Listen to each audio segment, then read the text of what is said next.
რომ ახალგაზრდებმა მიმართულება დაჩქარებული წესით აიღონ ბიზნესისკენ. თქვენ რომ მოგვიტანეთ ეს წიგნები თანამშრომლებს დაგვირიგეთ და მოგვიწოდეთ იმის გარო უფრო განვითარდეთ, ესეც ხალხმა უნდა იცოდეს. მე ყველას მოუწოდებ, ყველა ახალგაზრდას ვჩუქნი ხო ხედავ ამ წიგნებს. მე დიდი რაოდენობით ვყიდულობ ამ წიგნებს და ამას ვჩუქნი ახალგაზრდებს, იმიტომ რომ აი ეს უნდა ისწავლოს ახალგაზრდებმა და ბიზნესისკენ მიდრეკლება უკეთესია, ვიდრე ძალოვან სტრუქტურებში ან სხვადასხვა არა, ისიც საჭიროა, მაგრამ ბიზნესი. მოდი, აი ეს რა ავტომობილია. აი შეხედეთ. 25 წლის მოდელი. თქვენ წარმოიდგინეთ.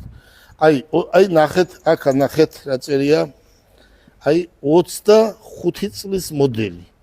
თქვენ წარმოიდგინეთ, აი შეხედეთ რა ავტომობილია.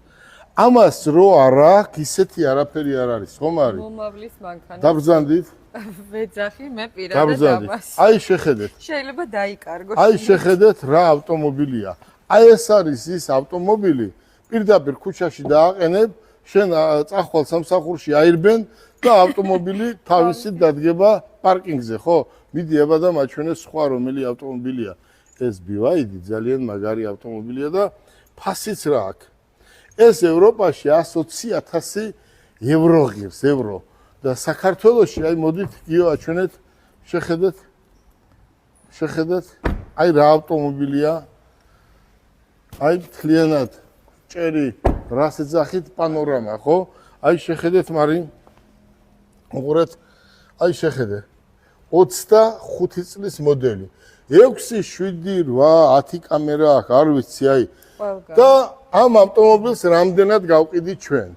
აი შეხედეთ რა ფერია. ამ ავტომობილს ჩვენ გავყიდით 31,500 დოლარის ეკვივალენტ ლარში.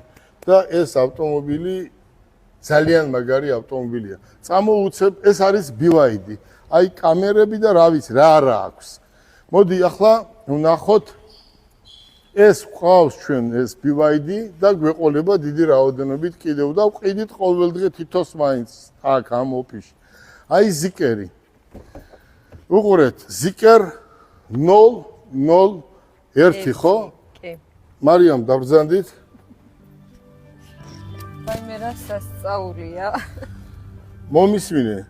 სპაში გონია თავი. მომისმინე. გიო, ამ ავტომობილის ჩუქებას მარიამზე ვაპირებდი. დასასვენებლად ხო